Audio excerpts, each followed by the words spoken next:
Se algo tá muito difícil, é porque você tá subindo. Se velho? algo estiver muito fácil, é porque você tá descendo.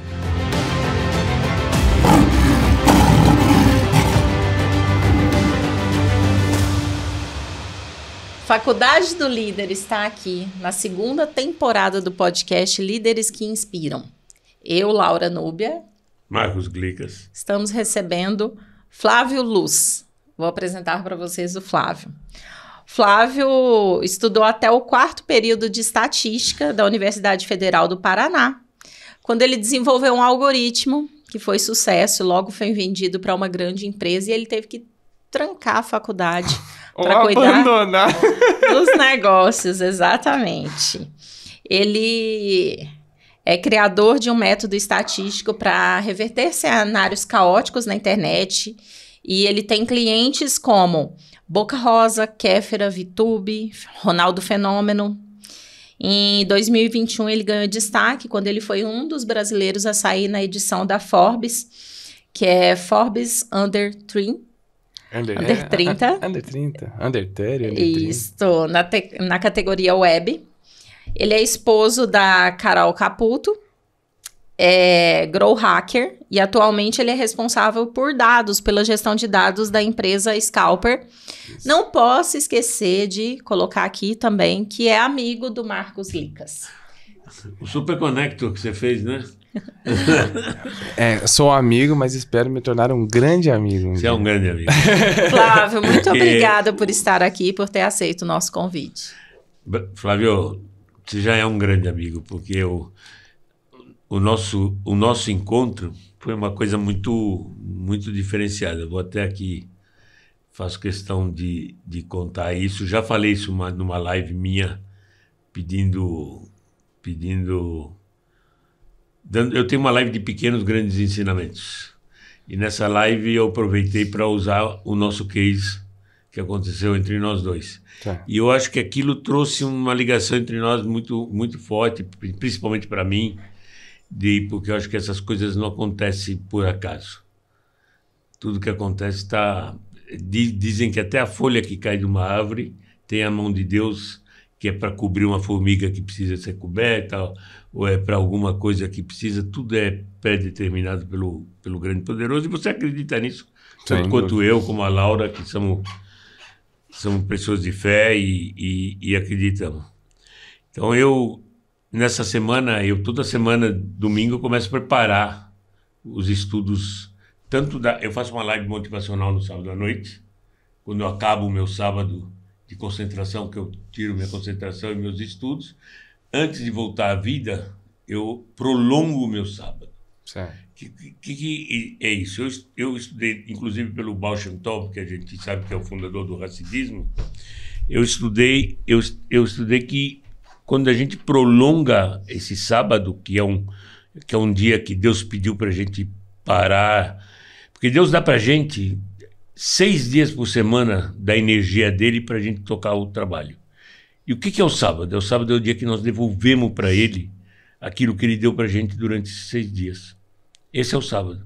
Então ele nos dá 6 dias e pede um de volta para devolver para ele.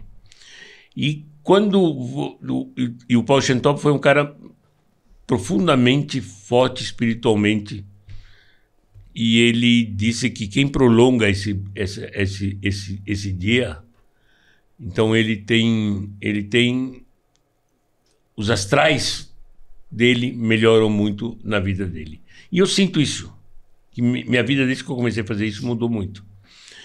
E toda noite, todo sábado à noite, estudo também uma história do Baal Shem Tov, que é uma segulá. Segulá é... um costume.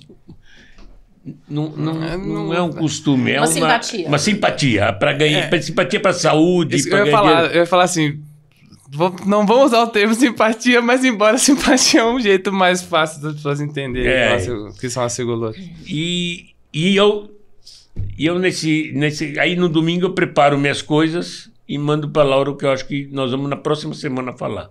Entendi. Tanto pro motivacional como pro pequenos grandes ensinamentos no domingo. E eu mandei o texto de Sigabá. Mas te conheci, né? Aí fui te levar para você conhecer o meu rabino. onde eu achava que era importante, porque você está num sistema de conversão para o judaísmo, e que é uma pessoa que tem capacidade de te direcionar, não que ele vai fazer a tua conversão, porque ele não faz. Sim. Deixa bem claro, ele não faz conversão, mas ele vai te direcionar do que você tem que fazer para poder alcançar o teu objetivo, que é fundamental no caminho certo. Sim. E no caminho da gente passeando, porque a gente saiu de Alphaville até a Vila Buim, onde tinha um restaurante japonês. Papai é coxa, né? Papai é coxa. É uma delícia. No Papai é coxa, que realmente o almoço foi maravilhoso também. Foi. Aquele barco que chegou lá foi... Muito melhor que o Titanic. Não, muito bom, a barcona. E nós vimos... E eu fiquei tão emocionado. Inclusive, só um asterisco aqui. Estou muito contente de um vídeo que teve o preâmbulo sendo colocado, que é algo relacionado a líderes, e você abrir trazendo um conhecimento do Baal Shem Tov, que é um dos maiores líderes contemporâneos da nossa fé. Então, eu estou muito honrado de estar num vídeo que foi aberto sendo citado o Baal Shem Tov. E em relação a você, antes de você contar essa história, para mim, a providência divina ela é muito clara da forma como a gente se relacionou. Pelaquela minha kippah que eu tinha achado semanas antes que você foi a chave para poder fechar as pontas. Em relação a... Olha, conta essa história. Olha que louco. Essa história é muito bonita, louco essa história. Antes da minha, depois eu entro com a minha. É muito louco. Eu tava andando com um amigo. Tem uma rua... Antes de me conhecer. Antes de conhecer o Marcos. Tava saindo de um Kabbalat Shabbat numa sexta-feira. Aí eu tava com um amigo... passeando ali pela região da rua Talmud Torá. Bom Retiro, Talmud Torá. O Kabbalat Shabbat é o recebimento do sábado e a rua Talmud Torá é no Bom Retiro. No Bom Retiro. A gente tava... Era a antiga Tocantins que passou a ser Talmud Torá. Aí essa parte eu já... Eu morei lá. Essa parte eu já não sei, porque o que o Marcos tem de história eu não tenho de idade. Então eu não ouso a corrigir em qualquer circunstância. E essa rua... ela eu já vou fechar os pontos, eu vou abrir as premissas. Então eu tava com esse meu amigo, era uma rua que eu nunca tinha ido, era um bairro que eu não conhecia, inclusive eu estava naquele bairro, a convite dele, estava eu, ele e minha esposa passeando por ali depois de uma sexta-feira à noite. Aí a gente passeando, eu tava falando pra ele o quanto meu coração ardia de uma fome de estudar os ensinamentos da Hassidut. E a Hassidut, ela é muito estudada dentro do movimento Chabad do judaísmo. Só que, por eu não ser um judeu natural, até exige-se um conhecimento teórico, um conhecimento das escrituras sagradas também muito grande antes de entrar nessas linhas que eu estava buscando. Então, o estudo, ele era de uma forma autodidata, só que na fé judaica você tem que fazer as coisas não sozinho. Então, por mais que o autodidata é importante, mas mais ainda é o conhecimento que você vai fazer com a outra pessoa, que você vai estar discutindo, aprendendo junto, que até tem um termo, Havruta, né? Que é o nome, quando vocês estudam com o outro. Aí eu tava com um amigo falando isso, que o quanto eu iria até por uma yeshivá de adultos se eu pudesse um dia, mas que eu queria ter a dádiva de ter os meus estudos feitos pela parte rabádia do judaísmo. Aí beleza, aí de repente eu tô assim, daí ele fala, Flávio, olha pro chão. Aí eu olhei pro chão, tinha uma kippah dobradinha, assim, bem velhinha, bem gastinha, mas dobrada. Aí a primeira pergunta vem, qual é a probabilidade de você achar uma kippah no chão? Já vem o primeiro ponto. Difícil. Muito. Aí, beleza, ela tava dobradinha, aí eu falei pro meu amigo assim, ela falou assim, Flávio, pega porque é pra você. Eu falei, então eu vou pegar, eu vou levar ela pra casa, eu vou limpar ela, vou cuidar dela, vou deixar ela bonita e ela vai ser a minha kippah de estudar o Kabbalah, para que nos meus estudos de Shabbat vai ser com ela que eu vou fazer no sábado. Foi instaurado assim, beleza. Aí eu fui pra casa, fui lá, lavei, aí ele passou uma receita da azeida dele de fazer... Você limpa a kippah com detergente, aí depois você passa ela na clara de ovo, que ela volta a ficar durinha assim na água, que ela ficou linda. Só que ela de fato estava gasta, mas qual foi o presente para mim? Que se ela estava gasta, é porque alguém usou muito. Por muito tempo. E se eu estava atrás de um conhecimento, de algo que pudesse abrir a minha mente, Que presente melhor seria algo que justamente muito conhecimento teve, se eu for dizer que o conhecimento vem de cima para baixo, e assim como quando ele é aprendido, ele pode ir como uma camarada de baixo para cima, será que ela não tá gasta de tanta essa conexão que teve? Tipo, foi uma forma de... lógica, foi uma forma de ressignificar, porque não era algo... Nossa, olha que bonito, não queria um chapéu pra minha cabeça. Não, era se quer... Pra mim tem uma outra função. Mas enfim, aí beleza, guardei, fui pra casa. Passaram-se semanas, não foi isso hoje, não, semanas. Aí eu tô entrando na empresa, aí o pessoal na empresa ainda não tem um conhecimento profundo da diferença de um vídeo natural, de um Benor, etc. Então, se tá de equipar... Todo mundo e eu vejo isso como um carinho.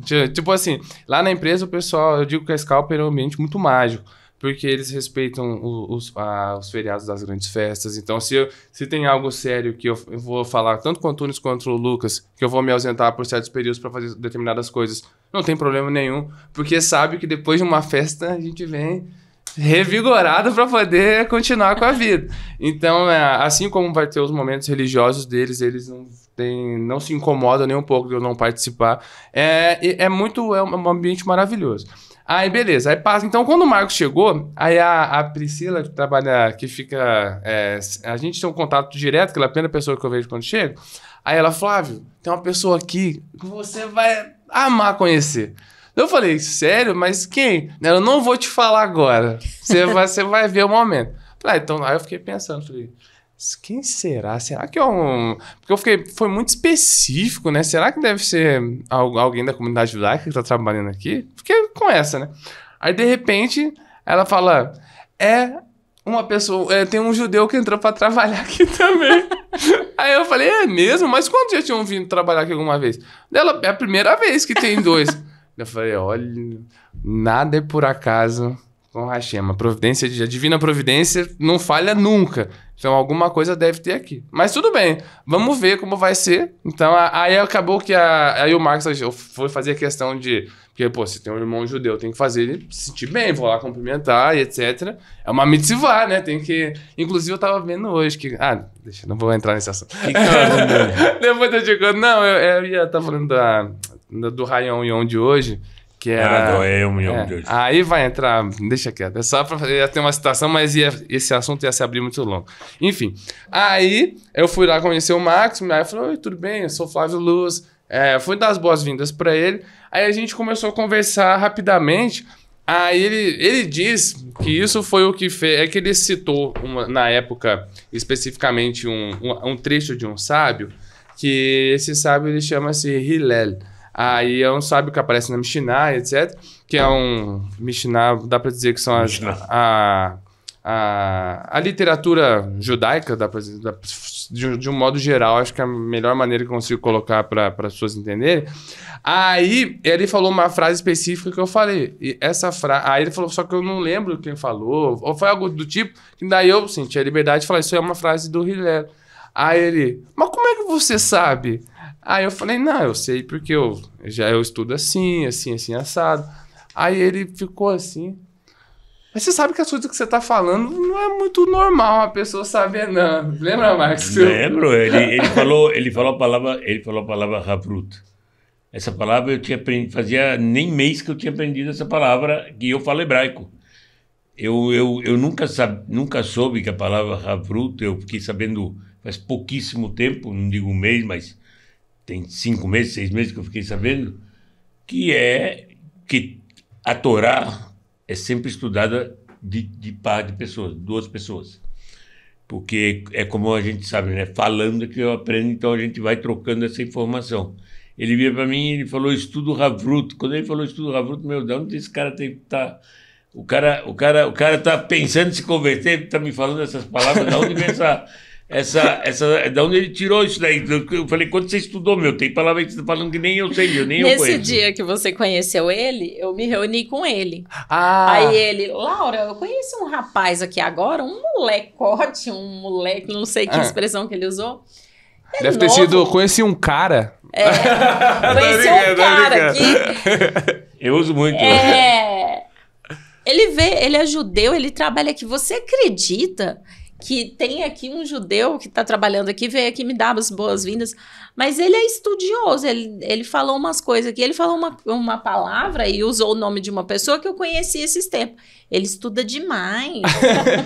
Então, aí, continuando, aí aconteceu isso, aí ele perguntou mais ou menos como estava o meu processo, eu expliquei para ele, aí ele falou assim, olha, eu quero ver de um dia te apresentar para o meu rabino. E ficou nisso. Falei, poxa, obrigado, vai ser um prazer. E de fato seria, mas até então tudo assim, não superficial, mas tudo à primeira vista, certo? Aí ele me falou da Vestinantam, que é essa revista que ele tá aí agora, que inclusive é o meu material. Antes disso ele me deu um livro, que chama Emunat Habefi, que inclusive é o material que a gente está estudando hoje com o Rav Malovani. E eu fiquei muito contente quando ele me contou a história do pai dele. Que eu acho que deve ter contado em outras entrevistas, mas em algum momento ele deve falar, se não disse ainda. E eu me comprometi com ele, que eu falei, me passa o nome de Aliat Torá do seu pai, porque toda vez essa vai ser a palavra que você vai lembrar. Que agora me veio na cabeça, tinha esquecido. Que toda vez que eu for estudar esse livro, eu vou estudar em memória do seu pai, para que ele possa, o mérito dele ser cada vez maior na elevação da alma dele. Porque todo filho é barra, carra de ravua, que é o filho, é a perna do pai. Do pai, da mãe, de quem eu cria. Que mesmo que a pessoa troca de pano, os seus passos são como os passos daquela pessoa que teve essa transição de matéria. Aí foi onde eu ganhei esse livro. O que aconteceu? Aí ele mandou uma mensagem no final de semana, e eu não uso... Eu até tenho rede social, mas eu não gosto de usar, me atrapalha bastante, então só fica logado no meu computador. Então, tanto é que WhatsApp, tudo no computador. Eu não uso celular, não tenho celular. Se alguém for falar, mas como que você usa? Eu pergunto, mas pra que eu usaria? Pra você falar com a sua esposa. Eu falo com ela toda hora. Ah, mas pra usar rede social, pra quê? Pra se conectar com as pessoas. Como? À distância? Eu gosto de me conectar pessoalmente. Eu acho que é muito superficial os motivos pelo qual as pessoas criam suas razões urgentes. Então, eu acho que esse ambiente são urgências não urgentes. Urgências não urgentes. Mas como se trabalha com isso e pode afirmar isso? Justamente por trabalhar com isso que eu afirmo isso. Tipo, a gente não precisa de metade das coisas que a gente tem. Ao invés de se aproximar, a gente acaba se distanciando mais. Porque, tipo, já falei com oi pra ela hoje, não preciso ir na casa dela hoje à noite, não precisa chamar ela pra vir me visitar hoje. Eu já falei com ela o dia inteiro. Então, tipo, que proximidade é essa? Você causou uma distância. Mas, enfim, algum momento a gente fala disso. Esse é um dos assuntos que a gente toca toda hora. Que as redes sociais afastaram as pessoas. Quando houve o blackout de 24 horas do WhatsApp, não sei se você lembra disso. Não esse que teve agora, porque esse não deu 24, mas teve um que teve um grande de 24 horas no blackout, que tinha famílias que não tinham se falado há tempo, porque só se falavam pelo WhatsApp na mesma casa. E foi com o blackout que eles foram se rever. Eu não duvido. Eu não duvido. Aí, mas a gente entra nesse assunto, só para eu terminar o fio da meada e até resumir um pouco. Aí, enfim, aí eu conheci o Marcos, aí ele mandou uma mensagem no final de semana, falou assim, olha, conversei com o meu rabino, ele pode almoçar essa semana ou na semana que vem. Eu falei, Marcos, escolhe você o dia e horário que eu me adapto a ele, não tem problema. Aí ele falou assim, pode ser dia tal ou dia tal? Eu falei, pode, qual dos dois? Foi uma quarta-feira, 1h da tarde. Mas... Eu estou dizendo que foi uma quarta, não essa. Faz já um tempinho. Aí, beleza. Aí a gente chegou lá, aí eu tive, graças a Deus, a grande sorte, um super mazado de conhecer o Rabino Malovani. Quando o Rabino Malovani, a gente conversou, a hora passou voando. Tipo assim, a gente chegou lá, era 1h mais ou menos. 1h20. 1h20, a hora que a gente almoçou, quando foi ver, já era quase 4h, né? E até ele ficou surpreso, passou 3 horas e eu nem percebi. Aí ele me falou, olha, se você quiser, eu vou estar na sinagoga, porque... foi um final de semana antes do Gimel Tammuz, do Yortzeit, do Rebbe de Lubavitch. Aí ele falou assim, então eu vou estar, nesse final de semana eu vou estar na sinagoga, no outro eu viajo, depois eu só vou voltar no decorrer. Daí eu falei, não, então eu já, se puder, eu gostaria de ir nesse Kabbalah Shabbat. Ele, tudo bem. Aí beleza. Aí ele me passou o endereço, aí eu peguei o endereço da sinagoga, etc. Quando eu chego em frente à sinagoga, que eu olho assim, escrito Knesset Israel, falei, esse nome não me é estranho. Embora eu nunca vim aqui, esse sobrenome não me é estranho. Entrei na sinagoga, participei do Kabbalat Shabbat, cheguei em casa. Quando eu chego em casa, a primeira coisa que eu faço é ir lá na minha kippah e ver o que tinha naquela kippah. A hora que eu abri, tava o símbolo... Você tá brincando? Escrito Knesset. Ó, eu me arrepio de falar. Escrito Knesset Israel. Eu esperei... Não acredito. Eu não podia mandar foto nem nada por ar, porque era Shabbat, né? Eu fiquei esperando. Falei, na segunda-feira eu mando isso pra ele. Aí eu também nem quis concentrar minha mente nisso para não perder o momento da circunstância. Mas é que era uma providência divina na minha frente. Eu não podia achar isso não era... você encontrou lá no Bom Retiro. Em um outro lugar, nada a ver. Aí na segunda-feira... Nem sabia. Aí na segunda-feira eu mandei essa foto por ar. Porque eu tinha contado a história da kippah pra ele, mas era uma kippah. Uma história. Era uma kippah. Era a história de uma kippah. Quando o fechamento da história foi algo que aconteceu semana antes, e a Knesset é uma referência de sinagoga Rabbali em São Paulo, é ou não é? E o Malovani pra mim, ele é um Hassid incrível, assim, eu não sei nem se pode atribuir o termo Hassid por mas pra mim ele é a minha referência, assim, não tem alguém de tamanho sabedoria que eu já conheci como Rav, Deve ter, né? Pessoas equivalentes. Mas que eu tive um primeiro contato, assim, foi essa primeira vez. E quando eu chego em casa, vejo... Aí na segunda-feira, acho que foi na segunda, num domingo, que eu mando uma foto pra ele. Falaram, lembra aquela história da kippah que eu falei pro senhor e tal? Olha de onde era a kippah.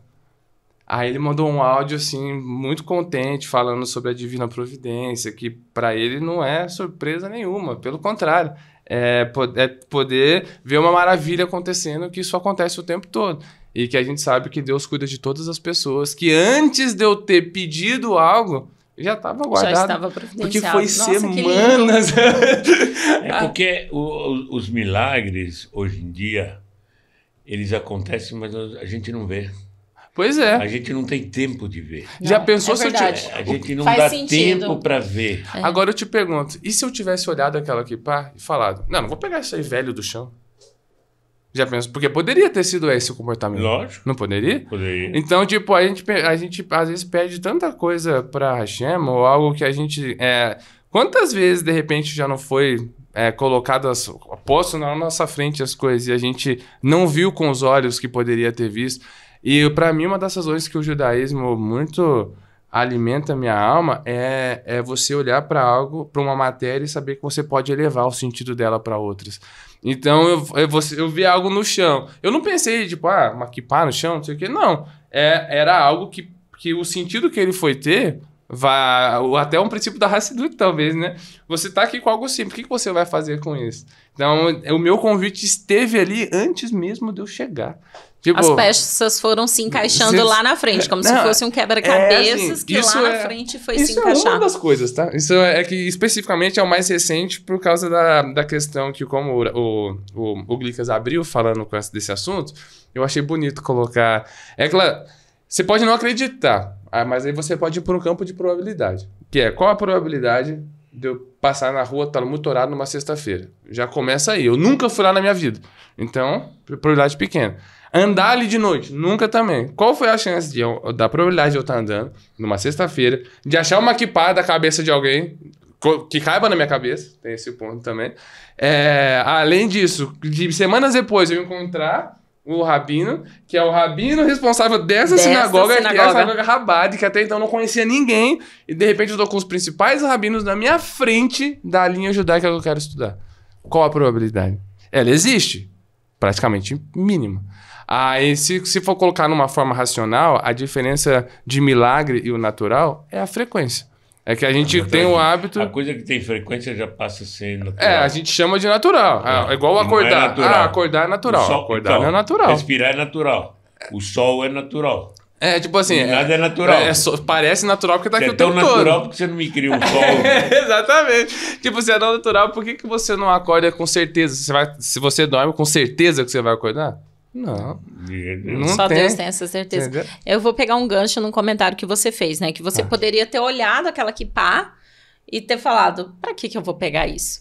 E realmente, quantas vezes Deus não coloca as bênçãos na nossa frente, nós não olhamos, não observamos, não percebemos, seja pela correria do dia a dia, seja por um defeito nosso, ou seja porque você tá com o olhar em outro ponto, né? Sim. Eu lembro que teve o meu sogro, ele e a minha sogra passaram uma situação bem complicada, que ao mesmo tempo que ela tinha descoberto um câncer, ele também. Que era no caso dele da próstata e ela de mama. Aí a minha esposa estava muito, né, normal, desesperada, angustiada, aflita.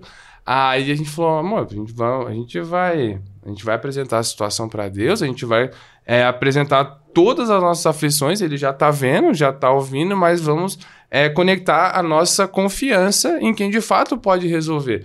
Só que se a gente busca um milagre, o milagre não pode ser igual a gente desenha na cabeça. Que vai lá, o médico vai chegar e vai falar assim, você não tem mais nada. Não, porque a gente está condicionando como Deus tem que trabalhar, a gente está querendo que o seu pai... é um defeito nosso. A gente quer que o seu pai e sua mãe sejam curados. Se vai ser via médica, que é uma via divina, se é uma via esotérica, que é uma via divina, não interessa qual via vai ser. Desde que eles sejam curados, a via foi executada. A gente não tem como dizer os caminhos, por isso que a gente... E foi Deus. Exatamente. Aí aconteceu que ambos foram por um processo cirúrgico, só que eles não tinham dinheiro para poder pagar naquele momento pela condição que era. Aí tinha alguma coisa do pai dela que estava anos na justiça, assim, para poder sair, e tinha um outro médico para poder viabilizar. Você viu que um monte de peça se encaixou para viabilizar o processo cirúrgico e os dois Baruch Hashem estão lá curados, vivendo a vida deles. Eles dizem que eles se apaixonaram de novo como um casal, porque eles já estão na terceira idade, mas se apaixonados como dois jovens, que ganharam uma vida de novo. Aí eu te pergunto, isso não é milagre? Então, agora, a gente, quando falar eu quero um milagre, você já tem meio que um milagre desenhado aqui. Você vai acordar no dia seguinte, vai chegar lá o exame médico. Olha, você não tem mais nada, como pode? Deus desenganou a medicina? Isso não é milagre, tipo, parece um milagre, mas você já tem desenhado na sua cabeça? Então você já parou pra pensar que talvez isso não seja mais um caminho milagroso? Porque se o milagre ele tá além da racionalidade, se você me desenhou um processo racional, isso não é bem um milagre, é só o jeito que você quer que seja. É só o jeito que nós queremos que seja. Entendeu? Faz sentido.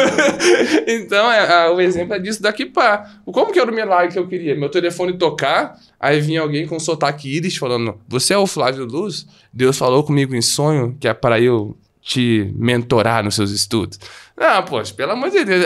Parece que Deus fez um boneco que você tá brincando com ele, dizendo o que ele tem que pensar de você, o que ele tem que fazer por você. O Flávio sabe assim. Que é um defeito nosso, né? Eu acredito que independente da religião, independente de como que a gente direciona a nossa fé, quem acredita desenha muito como, né? Porque você pede algo para Deus e você quer que Deus faça do jeito que você quer. Sim. Esse é um defeito imenso do ser humano, E o outro defeito do ser humano, e meu foi grande já, hoje eu já mudei bastante, é que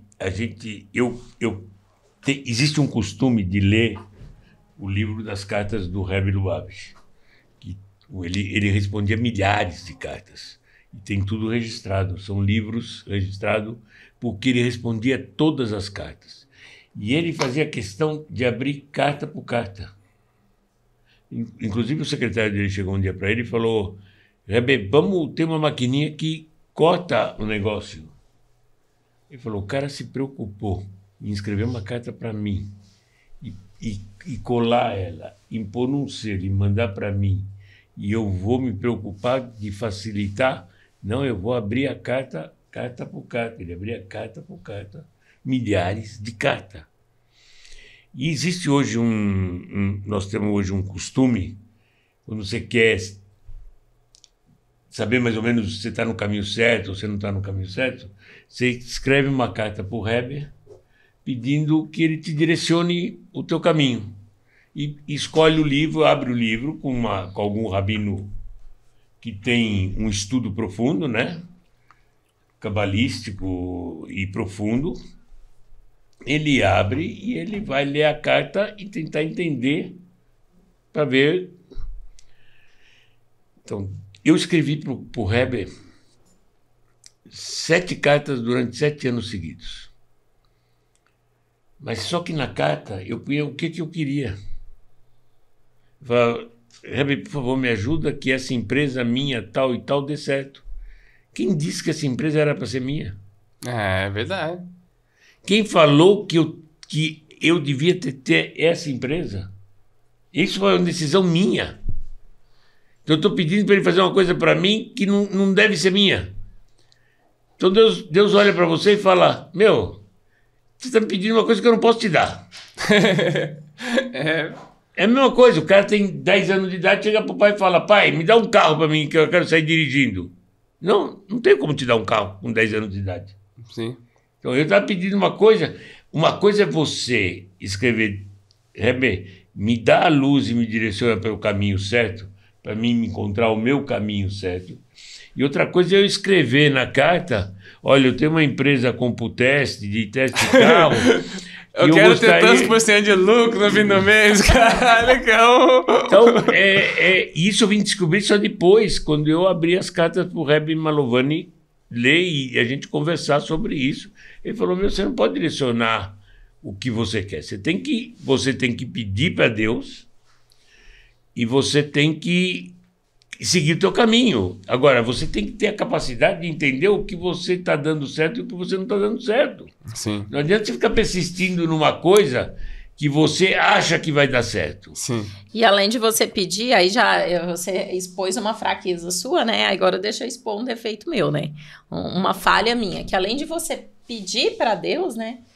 Me mostra então, né? Me mostra o caminho certo. E às vezes Deus está mostrando ali, te dando todos os sinais e você não enxerga. É como você está ali dando murro em ponta de faca, né?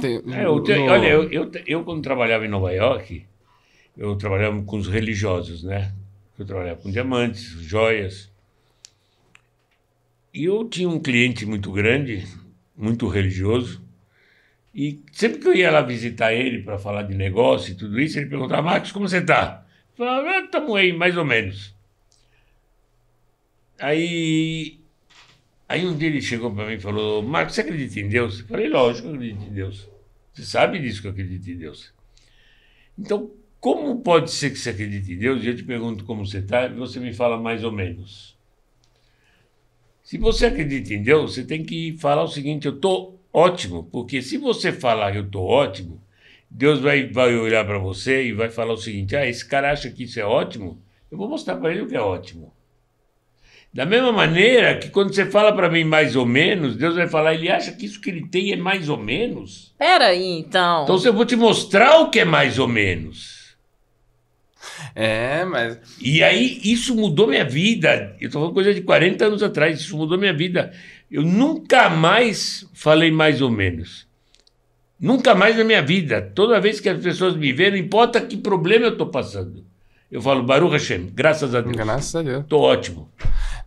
Então, a gente tem que aprender até o que falar. E outra coisa, aconteceu uma vez agora, há pouco tempo, e tenho testemunho disso, de tudo. Um amigo meu que foi, ele foi fazer, ele não estava se sentindo bem, foi no médico, o médico mandou ele fazer os exames, ele foi no laboratório, fez os exames, passou 2 horas, o laboratório ligou para ele na casa dele, e falou, Ricardo, vai para o hospital 9 de julho, esse médico está esperando você lá. Mas ele não voltou no médico, o laboratório, você já viu um laboratório ligar para o paciente para mandar ele para o hospital? Então, ele estava com um problema, uma doença que todo mundo que eu falava que ele não ia sair do hospital, que ele ia morrer. E era de tanta urgência que o laboratório ligou para ele, já tinha avisado o hospital e estava todo mundo esperando para ele. Já começaram a fazer transfusão de sangue. Olha a loucura. Esse cara ficou no hospital 3 meses, mais ou menos, 3, 4 meses. E ele é muito amigo meu, tudo isso. Nós tínhamos um grupo, ele fazia parte desse grupo que estudava o Torá toda terça-feira em casa. O Rabino Malovany era nosso professor. Esse grupo durou 20 anos. Nossa. De estudos, e eu ligava para ele e falava, estou rezando por você, estou rezando os teus salmos, estou rezando por você.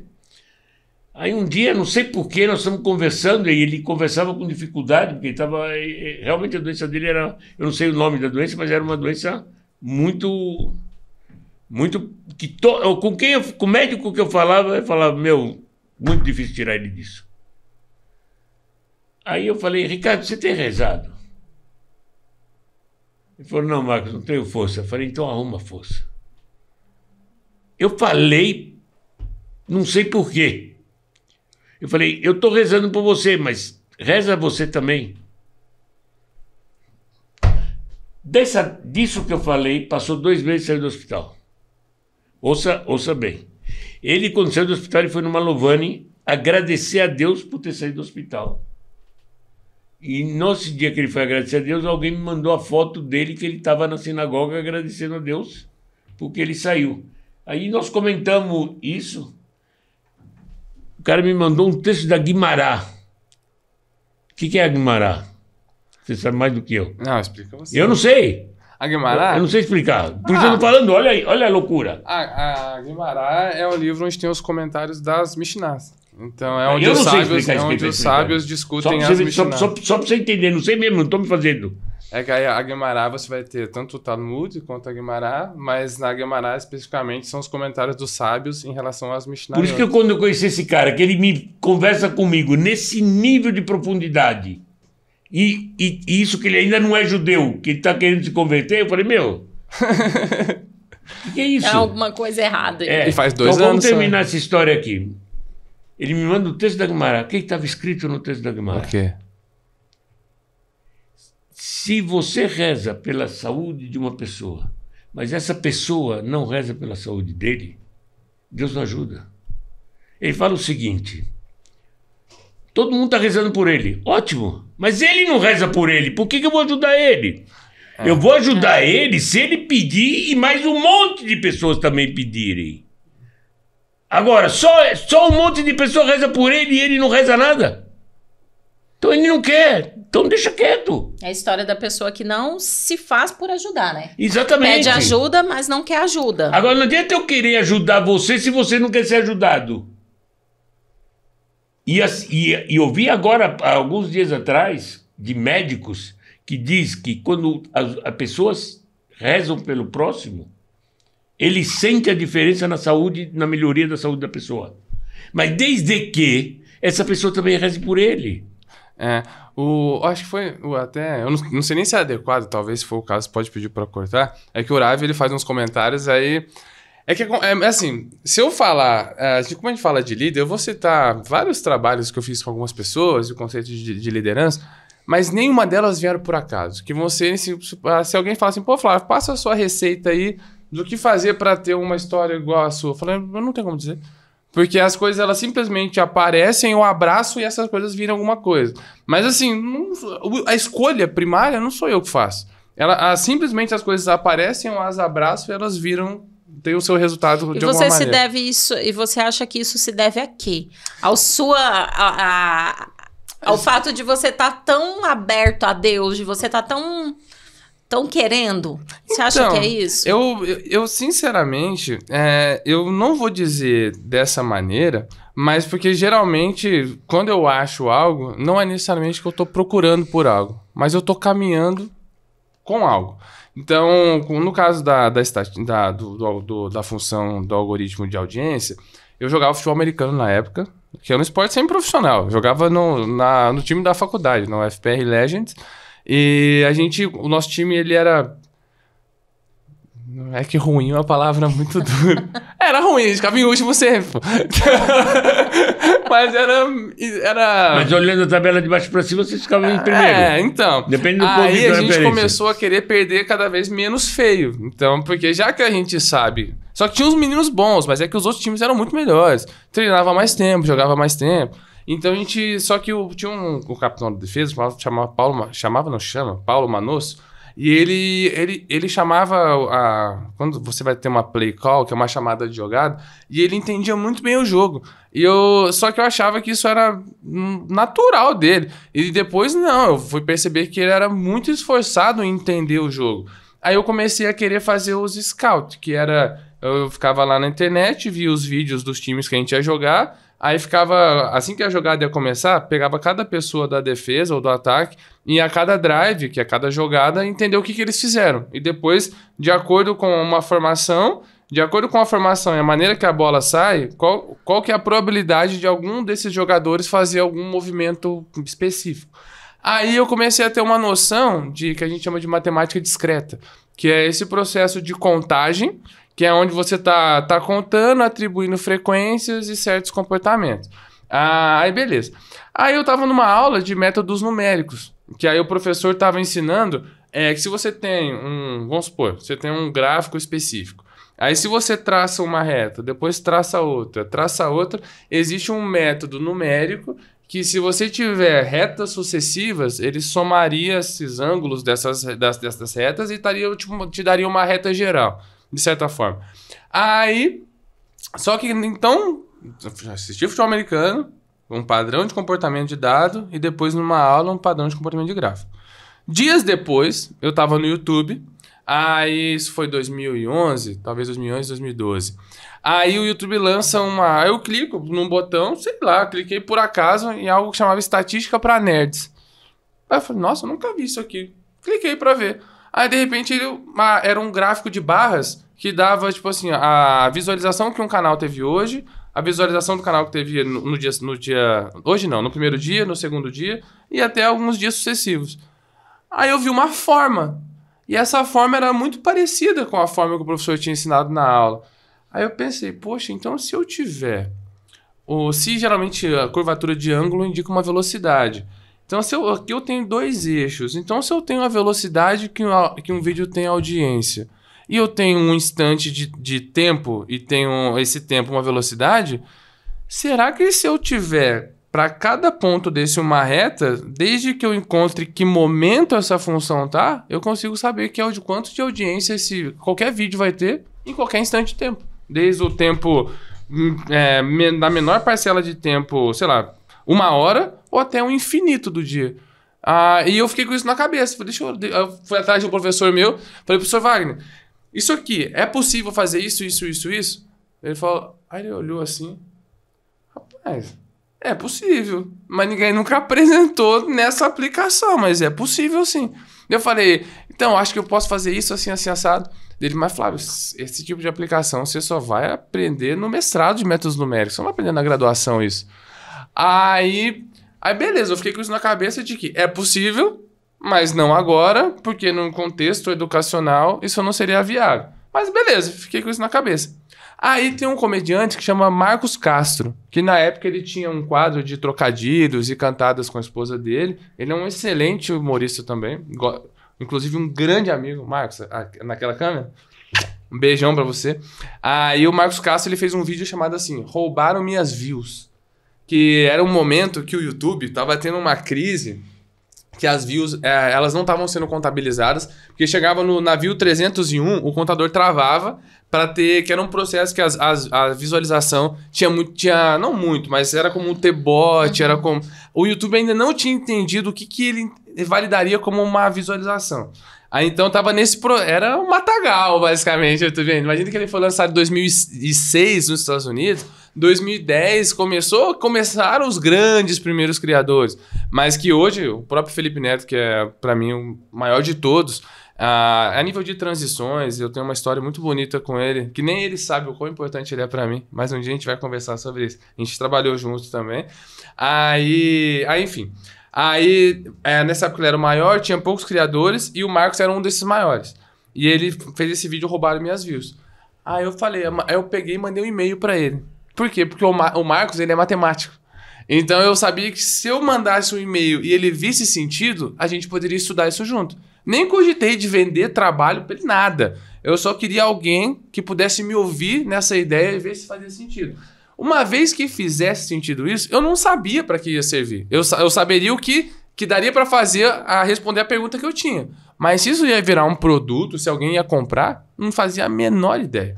Aí eu mandei e-mail para o Marcos. Aí o Marcos gostou muito do que eu apresentei para ele. E ele já encaminhou o meu e-mail para a Bia Granja, que a Bia Granja é uma grande figura da comunicação. Ela tinha um evento que chamava UPix, que reunia os grandes criadores de conteúdo, as pessoas da internet, para ter um contato tanto com as pessoas e com as empresas também que estavam começando a entender esse setor. Aí ela tinha um momento que chamava quase que um UPixCon, que era algo mais institucional, não era tão aberto ao público. Aí o Marcos copiou ela e falou assim, Bia, olha o trabalho desse cara. E eu acho que ele tem que palestrar no UPix.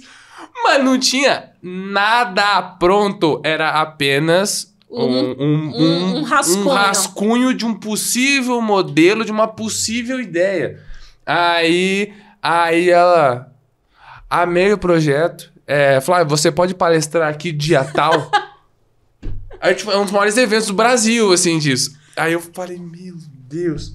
Aí eu me encaminhei pro Wagner. Falei, Wagner é meu professor foi meu professor na faculdade. E até hoje eu digo que não existe falar Flávio sem falar Wagner.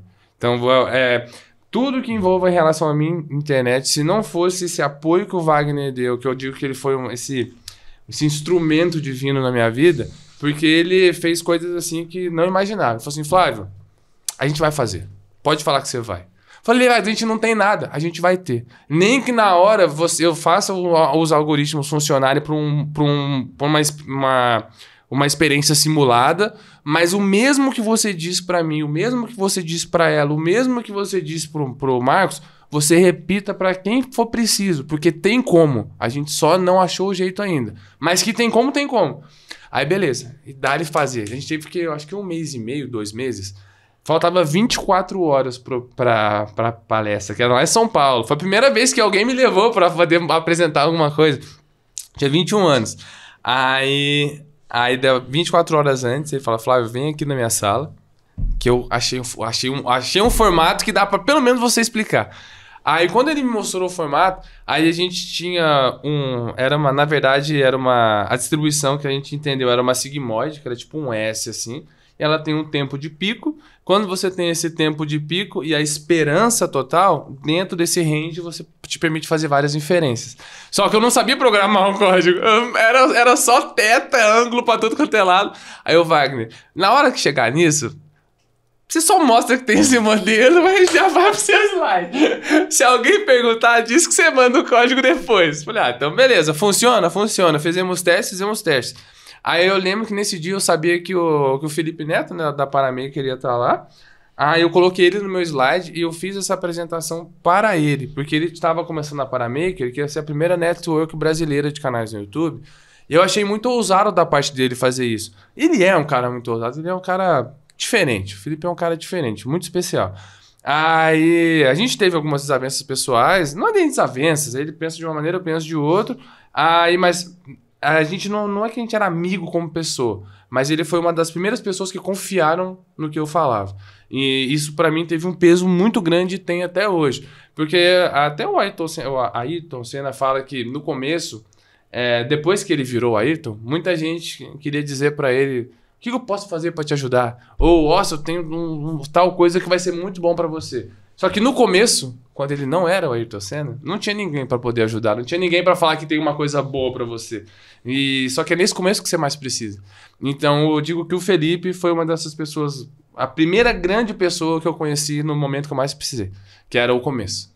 Entendeu? Hoje em dia não, hoje em dia o modelo tá aí, já tá consolidado, muita gente no mercado já sabe quem eu sou, então eu não tenho nem trabalho de passar meu preço, porque as pessoas quando vão vir, elas já sabem que se eu não divulgo o que eu quero é porque só funciona, você vai pagar o preço, você tá, não é que você, quanto custa? Quanto que você vai ganhar com isso? Quanto que você vai ganhar, eu quero uma parte. Ah, mas aí não é justo. Contrata outra pessoa. Se você me quer, é porque você quer o resultado que eu vou entregar. Então, eu quero saber o quanto que você vai ganhar no meu trabalho. Em cima disso, a gente faz o deal. Do contrário, eu não tenho preço. Eu não trabalho com preço fixo. Depende do quanto que você quer ganhar com o meu trabalho. Em cima do seu, eu só cobro uma taxa de imposto. Só um percentual. Um percentual. Mas é muito, muito justo. Aí só para terminar o assunto, então quando isso aconteceu, aí nessa apresentação desse projeto, desse slide, dessa função, que era um código, foi aonde o Felipe, nesse dia ele não estava, mas estava a Vanessa e o Eduardo. Aí eles um era o diretor de marketing da empresa e o outro era o comercial da empresa. Eles gostaram muito do que eu apresentei, porque a minha palestra chamava YouTube versus emissoras de pequeno e médio porte. E como o Ibope, ele é uma amostragem muito significativa, porém, eu mostrava o quanto a mudança de paradigma te permitia. Aqui tem uma precisão maior da verba que você gastava, e o quanto os preços seriam desproporcionais de eu colocar um product placement num canal grande do YouTube e colocar numa emissora local de TV. O quanto você pagaria, às vezes, o mesmo preço, se não mais aqui, para ter uma entrega 10 vezes menor. Aí, então, foi um baque, assim, porque foi a primeira vez que alguém... Não alguém, a primeira vez, naquele evento específico, era alguém mostrando que a internet faria frente, sim, e passaria por cima da emissora, televisão. Tipo, Globo, é complicadíssimo. Isso aí nem considerei isso no estudo. É emissoras de pequeno e médio porte. TV a cabo e outras emissoras que dão até 3, 4 pontos de audiência. Então, só que isso foi em 2011... 2012 para 2013. Faz 10 anos. Deu certo, né? Eu acho que tava certo. Aí depois disso a gente desenvolveu outras coisas. Hoje em dia, quando eu digo que no começo não tinha Flávio sem João, hoje não tinha Flávio sem Wagner, hoje não tem Flávio sem Wagner, sem João, sem Danimolo, sem um monte de coisa. Porque essas palavras que eu falo aqui hoje envolvem o suor de muita gente. Então é muito fácil eu estar aqui na cara e ganhar esses louros, mas não seria justo. Então, assim, parece fácil o que eu digo, porque tem um monte de gente que pensa e me ajuda a transformar a ser fácil, mas é muito difícil. Então... É muito... Então, para aproveitar só para terminar a minha história agora, então eu estava falando que sábado e domingo, eu acabo minhas coisas e entre domingo e segunda-feira eu passo para a Laura um monte de coisa. E para pequenos grandes ensinamentos, eu passei para ela não se gabar. E aí, nessa semana, eu tinha que levar o Flávio para encontrar o Rabino Malovani no almoço que nós fomos na quarta-feira. E nós estamos num táxi, no Uber, né? Indo para... Não sei nem se foi táxi ou Uber. Não, era o motorista seu, eu acho. Eu não lembro. Nós estamos lá indo e ele vem me contando umas histórias, eu contando para ele. Daí eu viro para ele e falo, quantos anos você tem? 33. Você tem 33, não é isso? Sim, naquela época eu tava com 32, que eu fiz 33, 10 de julho agora. Então, faz pouco tempo. Mas você estava prestes a fazer, você falou 33. Foi o que você me falou. 33, exatamente. Eu falei, você vai ainda precisar viver mais 10 vidas tuas para entender o que eu passei já na minha vida. Tudo bem, chegamos no restaurante, sentamos no restaurante.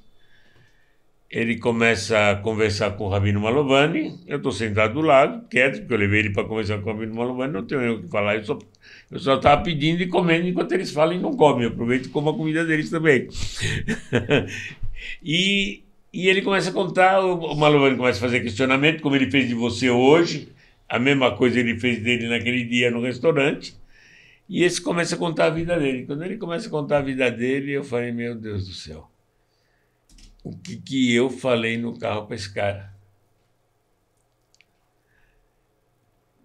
E a vida dele, eu estou disposto a passar o que eu passei mais 10 vezes a vida dele para não passar nem pensamento do que esse cara passou. Daqui a pouco nós vamos entrar nisso. Claro.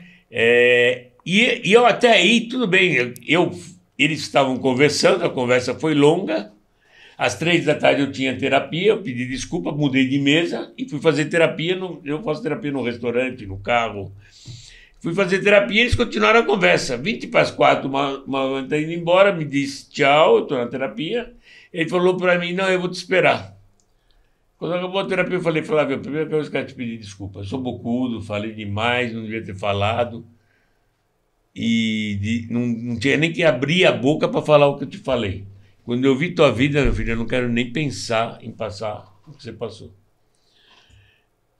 E pedi desculpa para ele, mas até aí não tinha lembrado que eu passei para a Laura para a gente preparar. Tinha sido antes do almoço, o material bruto tinha sido bem antes da gente marcar. Foi 2 dias antes. Foi no domingo que ele me mandou. Eu mandei no domingo para ela, eu tenho isso no WhatsApp. Eu devolvi para ele nas terça de manhã. Daí, Aí nós, daí falei, hoje, o não se gabar, o pequenos grandes ensinamentos vai ser comigo mesmo. Então, exatamente isso. A gente não pode, sem conhecer a vida do outro, sem estar sabendo, você está se gabando nem positivamente, nem negativamente. Sim. Então, a gente não pode julgar o outro, porque a gente não tem condições de ver o que é o outro. Nós não temos uma visão como Deus tem em 360 graus. Eu estou vendo só o que está aqui na minha frente. Eu vou dizer o seguinte, eu vou fazer 50 anos de casado, eu te garanto que minha esposa não sabe da minha vida o suficiente, eu não sei da vida dela também o suficiente. Porque ninguém tem essa visão do que passa dentro de cada um de nós. Não, é só Deus mesmo, né? E se o Flávio quiser dizer um pouquinho da vida dele, claro. O pessoal entender o que eu estou falando. Eu tinha algumas, antes de abrir especificamente, quando eu digo que as coisas elas acontecem de maneira inesperada, elas acontecem de maneira inesperada para todas as pessoas o tempo todo. A diferença é o que a gente consegue olhar ou não. Só que quando a gente está no olho do furacão, a gente não consegue perceber as coisas boas que de fato vão acontecer em algum momento. Então, isso que eu vou dizer agora, eu era criança quando aconteceu essa história. Então, parece natural falar, mas na verdade ainda é dolorido, só que tem algumas coisas que as memórias não são mais tão presentes igual antes. Por isso que eu digo que a história do Marcos, para mim, era mais difícil, porque passar o que ele passou depois de adulto, com a memória, as concepções, dogma, caráter, um monte de coisa já sólido, e você se enfrenta consigo mesmo. Não tem uma jornada infantil que as transições da vida te permitiu esquecer, certas coisas não tão felizes. É tudo muito nítido. E fora os olhos das pessoas que são nítidos também. E você tem total liberdade pra gente não avançar nesse assunto. Não, pelo contrário. Eu posso dizer sim, é só porque não é muito comum eu dizer, mas eu faço questão de falar. Quando eu tinha 11 anos, na verdade 12 anos, tinha recém feito 12 anos, eu perdi meus pais. Eu sou órfão desde os 12 anos. Foi no dia 7 de setembro de 2002. De novo, algumas coisas acontecem e eu não sei explicar. Eu acordei de manhã, era mais ou menos eu tinha um compromisso que era entre 9h30 e 10 horas da manhã, no dia 7. Eu perdi o sono umas 5 da manhã. E tava chovendo, o dia chovendo. Aí eu peguei, aí me veio na cabeça assim, troca de roupa, despede da sua mãe e sai de casa. E vai pro treino. Só isso. Tipo, não é nem voz, não é nem nada. Veio essa sequência lógica na minha cabeça que era o que eu tinha que fazer. E era naquele momento. Aí eu não entendi o porquê disso, não conseguia ficar parado na cama, não conseguia voltar a dormir. E era um teste importante, era futebol, jogava no time da cidade. E se eu não me engano, era uma pré-peneira.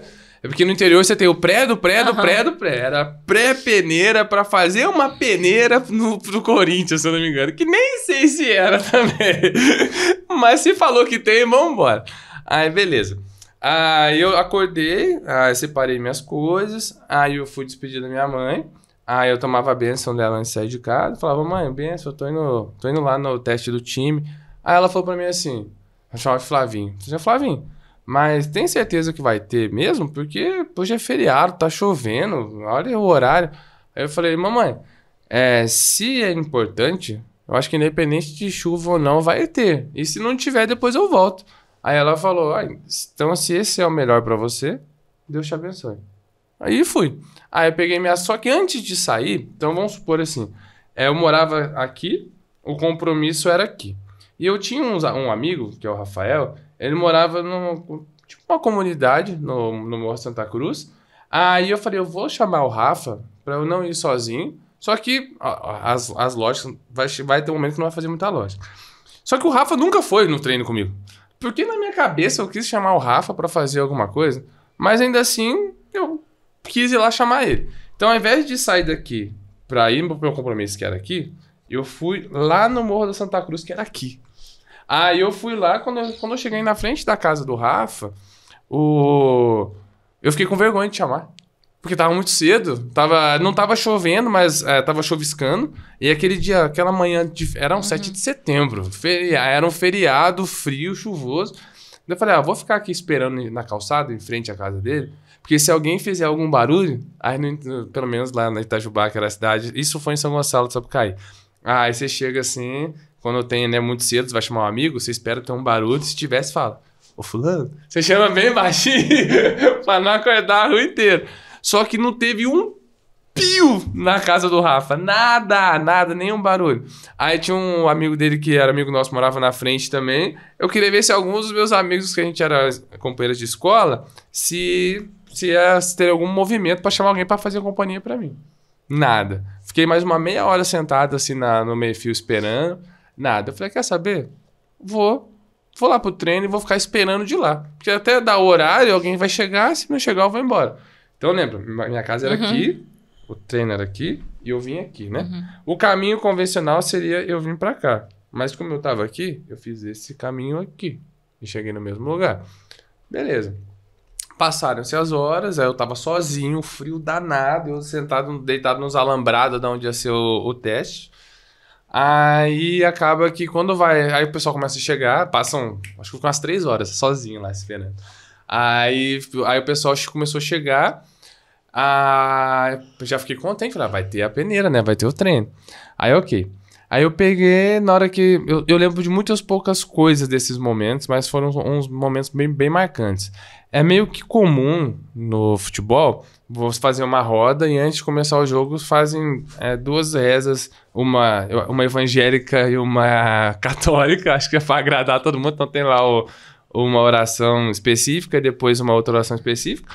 Aí, naquele momento daquela roda, a hora que tava recitando uma daquelas orações, daquele momento, eu senti tipo um aperto no meu peito, assim, parece que alguma coisa saiu de dentro de mim, assim, na hora. E do jeito que aconteceu isso, só veio na minha cabeça assim, aconteceu alguma coisa com a minha mãe. Só isso. Foi a única coisa que veio na minha cabeça. E esse vazio aqui do nada, essa dor, parece que algo foi arrancado assim mesmo. Chegou a ser físico. Chegou a ser físico. Aí eu não consegui falar nenhuma palavra em recitar, porque você meio que... É uma oração, mas é um grito de guerra ao mesmo tempo também, que você está preparando as pessoas para poder estarem sincronizadas em algo. Aí eu só lembro de 3 coisas. Esse aperto, eu indo cobrar um lateral e sendo reversão. Tipo, quando você tem um jeito certo de cobrar, senão a posse de bola vira pro adversário.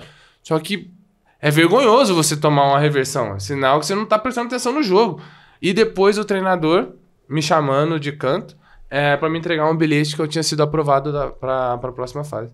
Tipo, na minha cabeça, minha mãe, esse sentimento relacionado à minha mãe, eu tomando uma reversão de lateral e eu sendo selecionado pra continuar na próxima etapa. Aí eu só lembro de pegando esse papel, eles estão dispensados, e eu subi na minha bicicleta e fui pra casa. Quando eu tava chegando em casa, aí um conhecido me parou. Até meio... Pode ser ruim essa frase que eu vou falar, mas dentro do contexto ela vai se encaixar. E eu assim, aconteceu alguma coisa com a minha mãe. Aí ele falou assim, Flávio, você ficou sabendo o que aconteceu no bairro da Ressaca? Eu falei, não, o que aconteceu? É que mataram uma família inteira lá, o pai, a mãe e as filhas, e colocaram fogo no carro. A primeira coisa que veio na minha cabeça foi, ufa, não é minha mãe. Tipo, minha mãe tem filha, só pra você ver o quão desesperado eu tava. Só que, poxa, Deus nos livre, foi uma tragédia que aconteceu com a outra família. Só que eu precisava ir pra casa ver minha mãe. A hora que eu cheguei em casa, assim, tava tudo do jeito que eu deixei, o portão tinha deixado do jeito que eu deixei. Parecia que nada tinha mudado do momento que eu saí de casa até a hora que eu voltei. Só que no quarto dela a luz estava apagada. Aí a hora que eu olhei assim, ela tava com um cobertor assim o cobertor assim no ombro e tinha um negócio preto assim no rosto dela. Aí a hora que eu acendi a luz, ela tava assassinada. Ela e o meu irmão de 3 anos. Minha mãe tinha a minha idade, 33 anos. Eu tinha 12 na época. Aí eu não sei como eu tive a frieza de... Eu vi o que aconteceu. Aí eu fui no telefone da sala, liguei pra casa da minha avó, que morava em uma outra cidade. A minha avó... Aí minha tia me atendeu. E eu falei, tia, mataram minha mãe. Ela, o quê? Como assim? Aí desliguei o telefone e fui em direção à rua. E a hora que eu fui em direção à rua, tinha uma família que era vizinhos nossos, e a filhinha de uma das moças estava com meu irmão na escolinha dele. Aí ela, não sei como devia estar a minha expressão na hora, que ela me viu e falou, Flavinho, o que aconteceu? Aí eu só sabia dizer, mataram minha mãe. E ela, como assim? Já me levou pra casa dela lá pra cima, e eles foram lá, entraram dentro da casa, e eu só escuto assim, o Adam, não. Tipo, como um lamento. Que o Adam era o nome do meu irmão, que tinha 3 anos. Aí foi aonde... Porque eu não tinha visto ele, eu só tinha visto ela. E ele tava do lado dela. Aí depois, horas depois, o meu pai e uma pessoa que trabalhava com ele foram encontrados mortos também. Aquele carro que eu te falei que teve todo aquele problema, era um sócio do meu pai e a família dele. Foi uma chacina que teve naquele dia. E eu fui o único sobrevivente. Era um sócio do teu pai? Então, parece que sim. É que eu nunca fui atrás da história, mas tinha a ver com o contexto. A minha mãe, ela foi brutalmente assassinada. Ela tomou várias marretadas no rosto. Foi um assassinato, assim, de muita raiva, muito ódio. Tentaram imputar no meu pai, porque acho que foram 7 ou 9 marretadas que minha mãe tomou no rosto. O meu irmão tomou uma aqui na cabeça.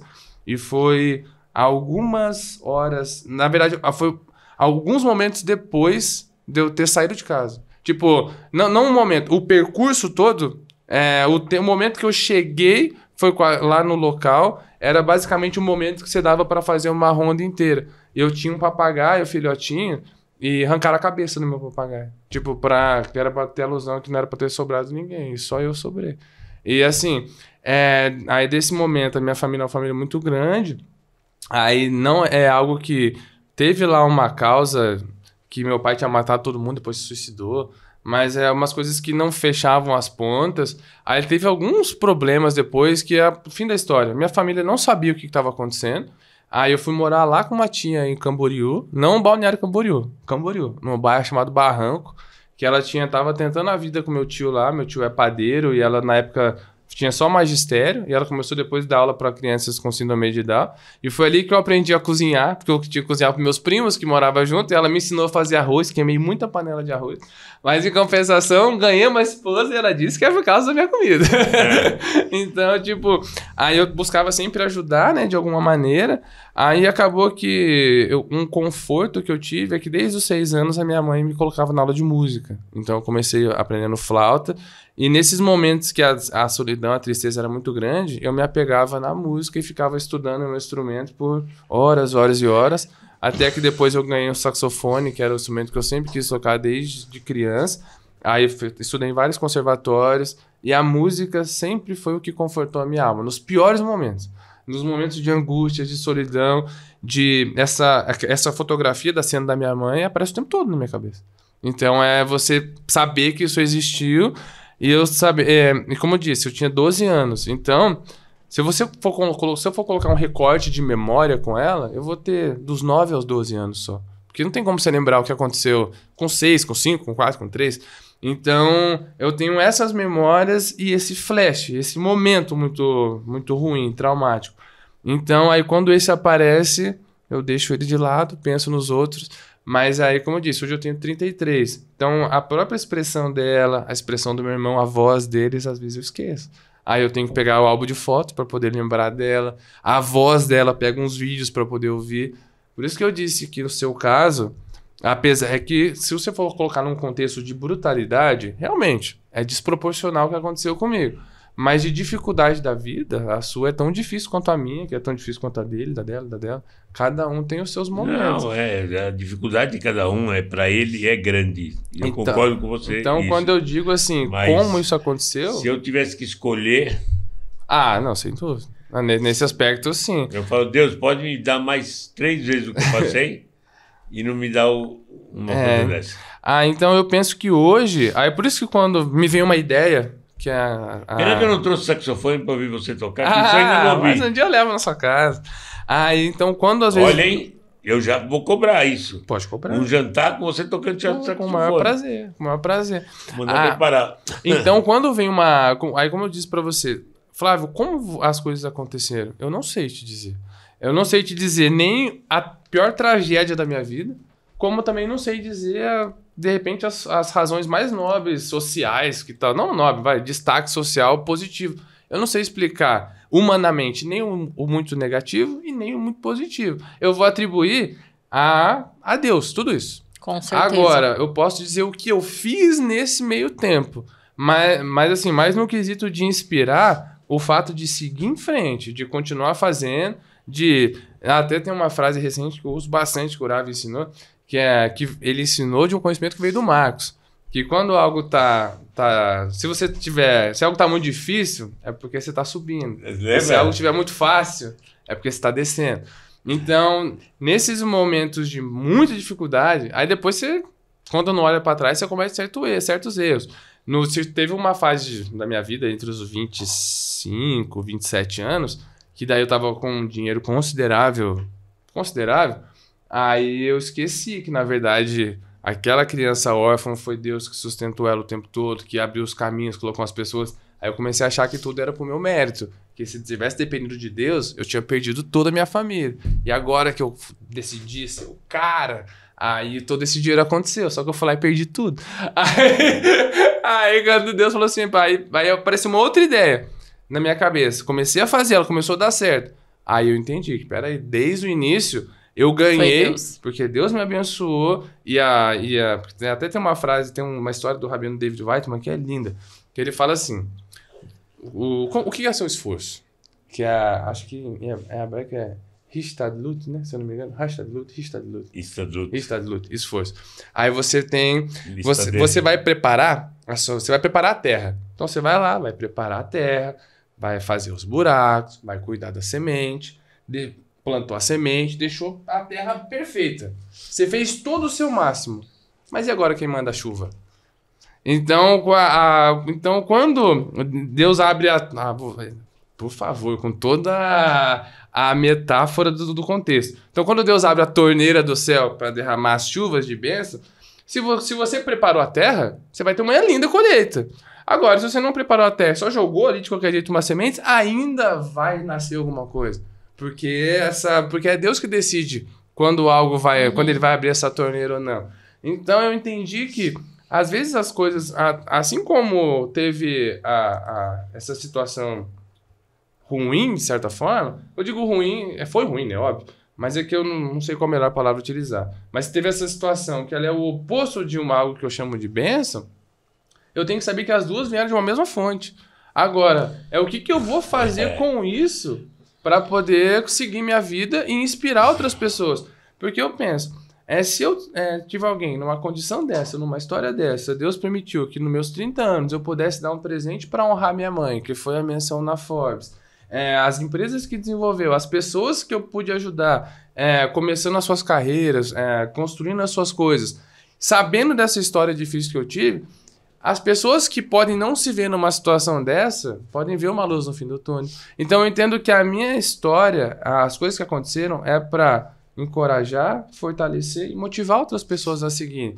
Assim como eu olho por Ravi Malovany, pro próprio Marcos, e me inspiro neles, eu não sei o quanto talvez um jovem do interior que teve olhar assim, agora no pedestal, parece que você não passa por nada, mas às vezes passa. E assim como tem gente que inspira pela força, outros podem inspirar pela fragilidade. Eu não sei que maneira eu posso inspirar alguém, mas eu sei que eu nunca vou inspirar alguém estando parado. Eu preciso estar em movimento.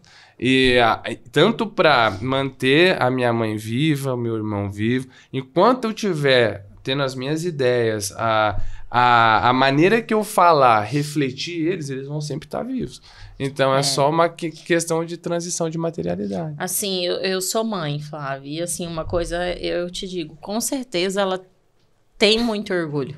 Eu fico contente por tem isso. Tem muito, muito orgulho, assim, de ver que o filho se tornou um homem bom. De ver tudo que você tá porque com isso que te aconteceu, exatamente, você podia ser um trombadinha.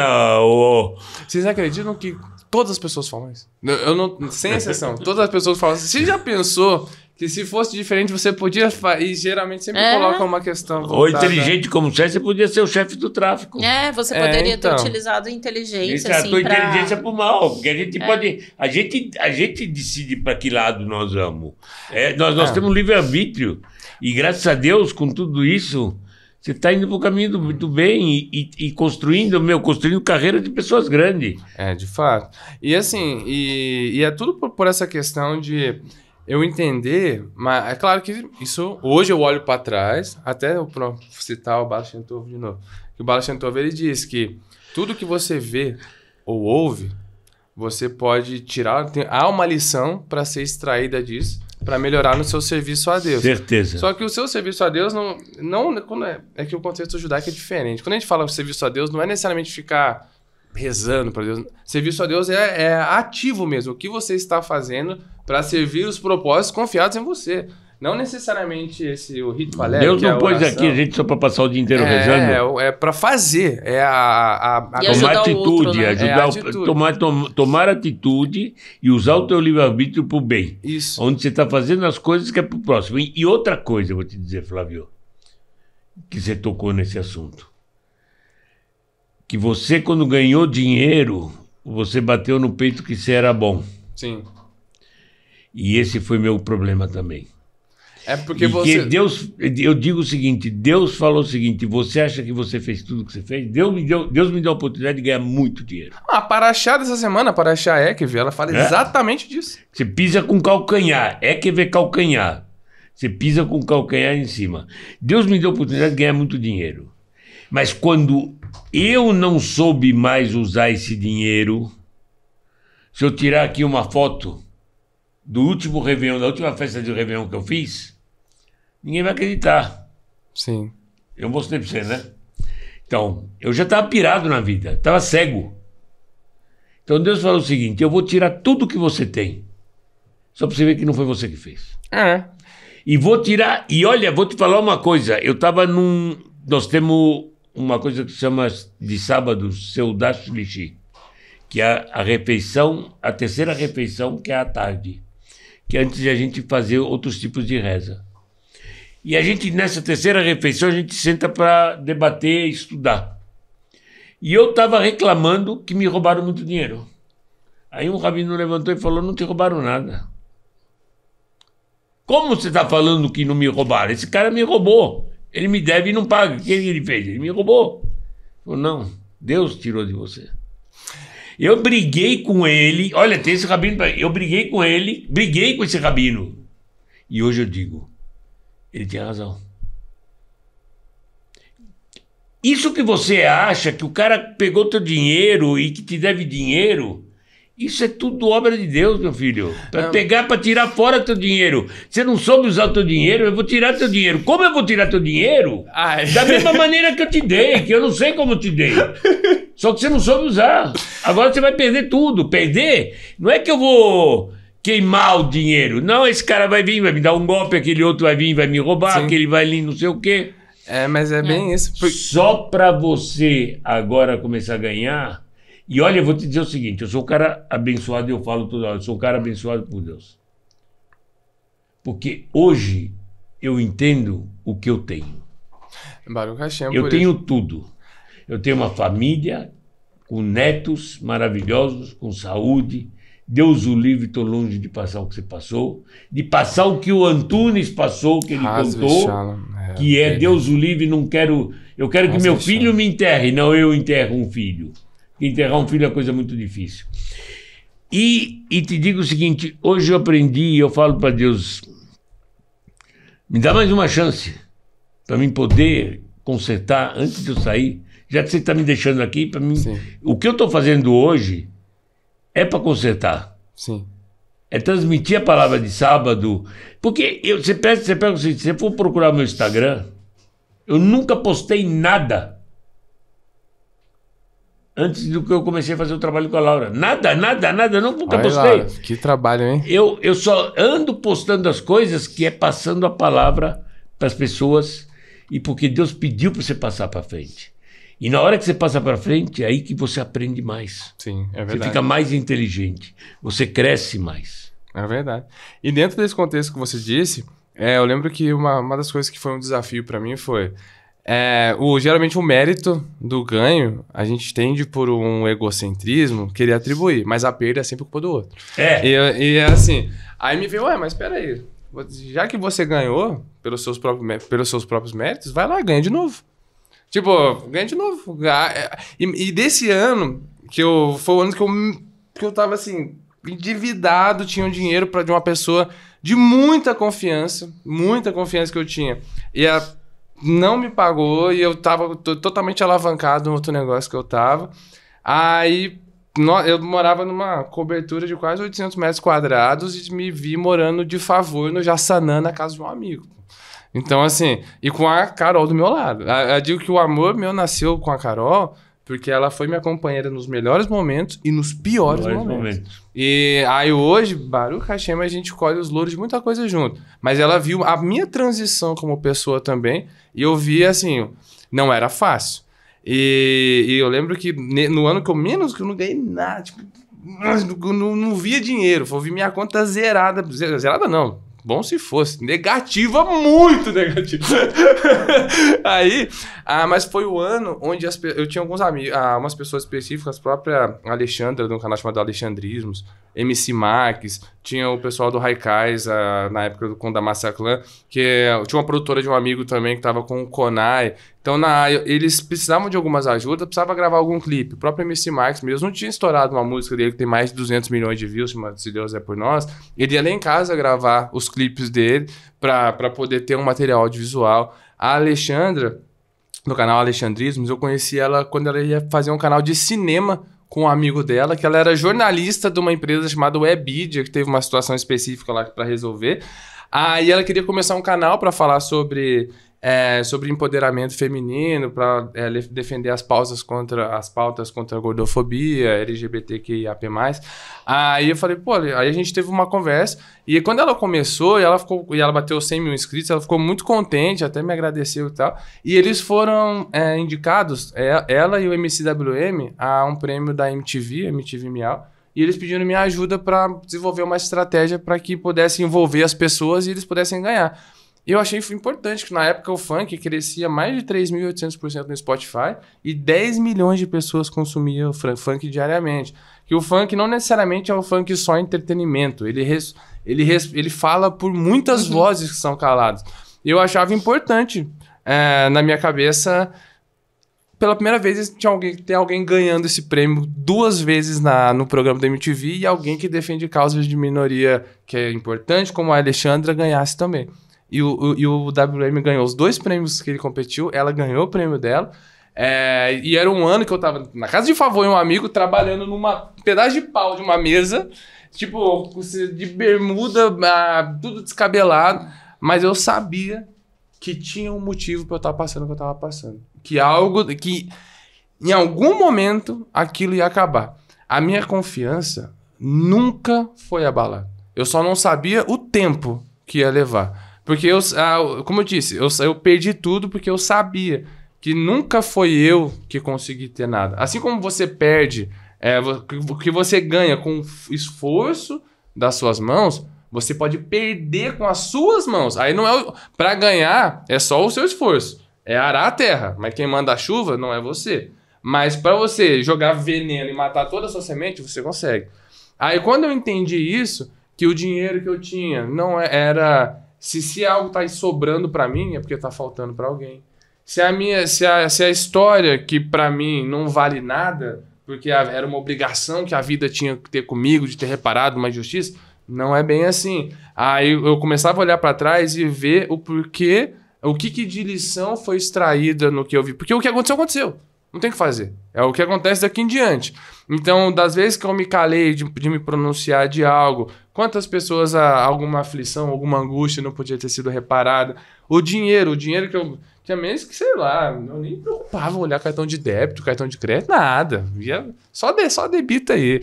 Então, era um desprezo com uma bênção que virou tão fútil as coisas, porque, de fato, eu não entendia. Não é que o dinheiro físico, o valor, é o que eu tô dizendo, é o que vai ser feito. O valor, sim, mas é o que você vai fazer com isso. entendeu? Então foi confiado em mim algo que eu falhei. Porque, de novo, enquanto eu tava jogando pro lado... Tá vendo essa história? É o que eu falo. O quê? Não, eu em 1997 eu fiz uma festa de Réveillon que a cidade, eu fazia todo... Nos últimos 7 anos, desde 1991 para 97, todo final de ano eu fiz festa de Réveillon. A cidade parava para assistir meus fogos de artifício. Eu acredito. Era 15 minutos de fogo de artifício. Eu acredito. Então eu ganhava bem, mas eu gastava demais. Eu achava que eu era o poderoso. Ah, mas achava... Eu era o todo poderoso. Mas a gente se acha. Aí Deus tirou tudo de mim e falou: eu vou tirar tudo pra você aprender que não é teu. Exatamente. Aí ele falou: mas eu não vou te deixar sem nada. Você vai viver de favor. Porque eu sei que para você viver de favor, que é a tua família que está te dando, para você é um sofrimento muito grande, porque não foi você que fez. Sim. Você não pode bater no teu peito como você gosta de bater. Você tem que falar: olha, minha família que está me segurando. Não, e tinha uma situação complicada, que a minha sogra, ela confiou, né? Quando a Carol foi morar comigo, eu fui pedir para minha sogra lá em Salvador, e para mim era uma vergonha muito grande saber que eu falei com a palavra que eu dei para minha sogra que eu ia cuidar da filha dela. Tipo, não é nem uma questão de que a filha dela não sabe se cuidar. Claro, a Carol sabe se cuidar, óbvio, mas eu prometi algo para minha sogra e fiz diferente.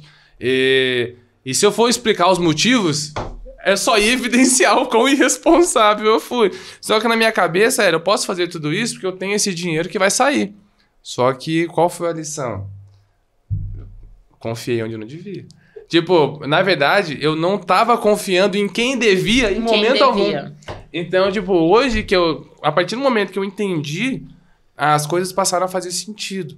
Então, por que as ideias que eu abraçava, elas acabavam dando certo? Porque, na verdade, elas beneficiavam outras pessoas. Então, quando eu entendi que a obra das minhas mãos pode ser um instrumento, um mexicano, para que Deus habite ali, para que as pessoas glorifiquem a Ele, quando algo que eu fiz funcionou na vida delas, o mérito não vai para mim, vai para Ele. Mas tudo é dele.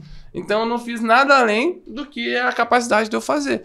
Então, ou seja, igual a gente estava conversando aqui em off, ela falou assim: qual que é o melhor horário para eu postar tal coisa? Eu falei: o melhor horário é aquele que você vai clicar no publicar.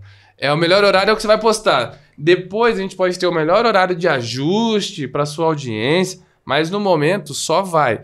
Porque comigo foi assim, eu não esperei o melhor momento para começar. A ideia vinha, eu só abraçava ela e eu tenho que tirar ela daqui e pôr no papel. Para que ela vai servir? Não sei. Depois que ela estiver aqui, eu vou descobrir. Porque alguma coisa ela vai servir. Se fosse para... Por que você tem essa certeza?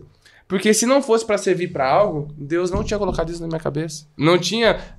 Eu lembro que o programa da Forbes, mesmo Forbes Under 30, quando a gente quis mostrar que o programa tinha muito potencial de audiência, eu fiquei 2 anos. 2 anos de pandemia mapeando o mundo inteiro de broadcast. Só que eu não tinha um algoritmo para fazer isso. Eu fiz muita coisa na mão. Tipo, eu falei assim: eu não vou trabalhar para nenhuma pessoa no lockdown, que eu perdi alguns familiares. Eu preciso fazer algo para honrar o nome deles. Apenas isso. Aí nisso tinha uma ideia específica que foi na minha cabeça. Aí o Antônio Camarote e o Mac da Forbes tinham me pedido um projeto. Eu falei: olha, eu só faço... eu posso fazer, mas eu só faço se isso for algo que vai valer vocês gastarem o tempo de vocês e a gente o nosso. Eu percebi que tinha um gap muito grande da gente ter o maior programa de publisher do Brasil. Aí mostrei pra eles. Só que eu falei: isso aqui eu vou ter que criar um sistema, construir um sistema que eu não sei quando vai ficar pronto. Mas o que eu posso te afirmar é: estando pronto, eu não ofereço mais pra ninguém além de vocês. Eu dou a minha palavra que isso é pra vocês. Se vocês quiserem esperar, eu faço. E a garantia que vocês têm é a minha palavra. A minha palavra é o que eu garanto que se der algum problema eu mudo. Mas assim, se tiver em contrato, eu pago multa e não faço, se for o caso. Mas a minha palavra eu volto atrás, se for algo, né, que eu esteja equivocado. Uhum. Mas se eu digo que eu vou fazer algo pra você, eu vou fazer esse algo. E dito e feito, eu fiquei 2 anos. Eu não trabalhei pra mais ninguém. Quando eu percebi esse gap e que tinha como a gente criar uma função baseada em entropia, que é uma grandeza física, para utilizar em ramo de influência, isso foi muito interessante. Aí eu chamei o Dr. João Wider, que é um amigo meu, doutor em física de materiais.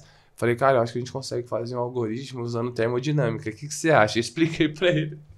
Ele falou: Flávio, nunca ninguém viu uma aplicação dessa não, mas eu acho que dá. Eu falei: já ouvi essa frase antes. Vambora. Aí a gente fez, aí teve uma lista específica, acabou que deu certo. A gente gravou depois desses pilotos. O programa talvez volte, não sei como vai ser, mas era especificamente o que me interessava era fazer aqueles 2 testes.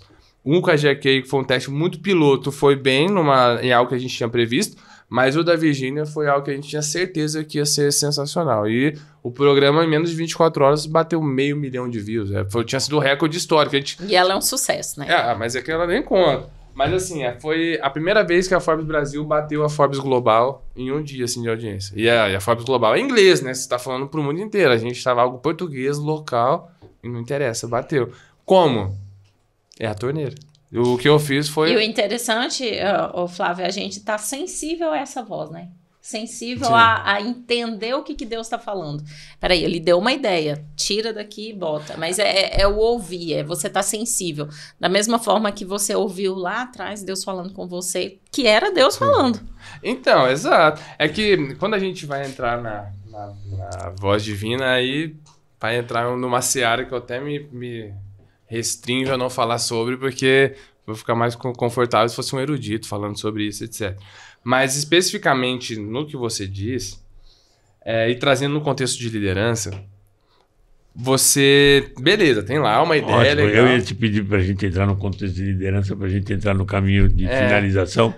No contexto de liderança, você, às vezes não, muitas das vezes, vai ter que fazer sacrifícios para algumas coisas. Só que o sacrifício não é autoflagelação, autoflagelo, não é isso. É você sacrificar certas coisas que você... por outras. Então, exemplo. Fiquei 2 anos fazendo negócio da Forbes. Ok. Não entrou receita, né? E aí, o que faz? Porque como é que eu vou estar acreditando em algo, só que com o João Ider, com o Wagner, com o João Pedro, o Tchatchael, o Dani Molo, acreditando em coisa que não está entrando dinheiro. Vai muito de... Antes de começar esse projeto, eu cheguei para ele e falei assim, gente, tem essa ideia, esse e esse é o cenário. Eu não vou ganhar 1 centavo de outras pessoas até esse projeto não ficar pronto, eu vou colocar todo o meu dinheiro nisso. Vocês querem fazer? Quero. Eu não sei quando vai ficar pronto. Quando tiver pronto, eu tenho a palavra de vocês que a gente vai fazer junto? Tenho. Então, beleza. Fulano, a gente vai fazer isso. Aí eu falei com o Mac e com o Camarote, as pessoas que estariam envolvidas, e vai estar junto quem for até o final. Não adianta desistir no meio do caminho. Não é uma corrida de... É uma maratona, não é 100 metros rasos. Então, se você começou agora e parou no meio, vai ser quem for até o final. Você, claro, vai ter o seu mérito, etc., mas... Esse esqueleto só existe na minha cabeça. Eu vou estar tirando do papel e para quando sair do papel, vocês vão ter muita utilidade nisso. Vocês querem? Queremos. Então, todo o meu custo de vida foi reduzidaço para poder pagar aluguel, para poder ter pra alimentação, despesa. A minha esposa trabalha também. Então, imagina que às vezes a minha ideia é maluca, ela paga em casa também. Eu digo ideia maluca no bom sentido, tá? Mas quando tem um projeto muito ousado... Ela vai sofrer também, que é o tempo dela, é o tempo que a gente vai ter junto, que vai ser considerado. Talvez os japoneses todo final de semana, talvez não seja mais todo, porque os custos estão reduzidos. Então, às vezes, você, para liderar, eu digo não necessariamente ser líder, é líder de pessoas. Você pode ser líder de pessoas, líder de projetos, líder de uma ideia, líder de uma pauta. A liderança, eu acho que ela é bonita, porque a liderança é você assumir uma responsabilidade e saber que tem um início e um fim para levar ela.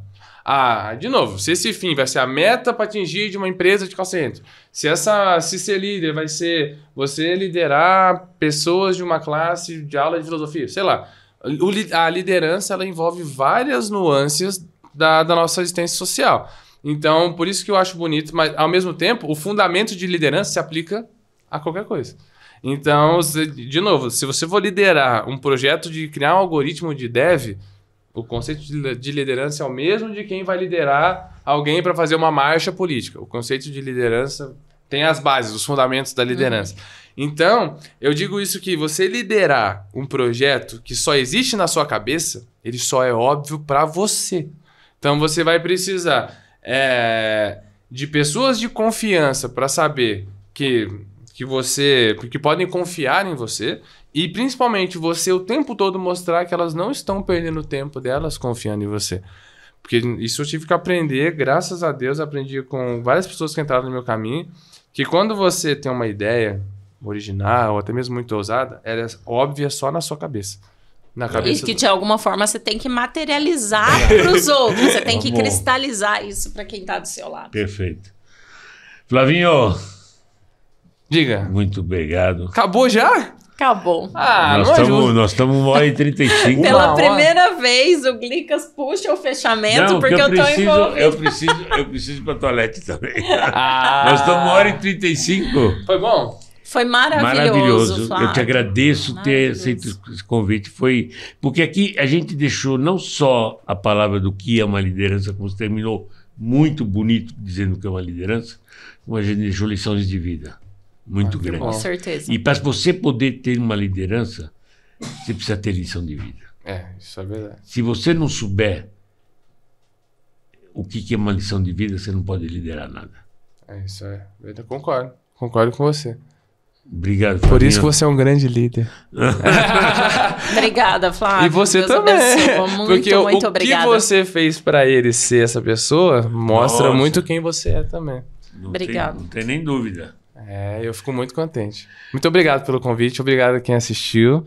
E se porventura alguém tiver alguma dúvida, precisar de alguma ajuda em algo que eu puder, meu Instagram é @oflavioluz. Não precisa me seguir, só manda mensagem mesmo. De vez em quando você abre, né? Abro, só para responder mensagem. É verdade. Ele abre só para responder mensagem. Só para responder mensagem. Obrigado, Fabinho. Obrigado, Nada, Flávio. eu que agradeço.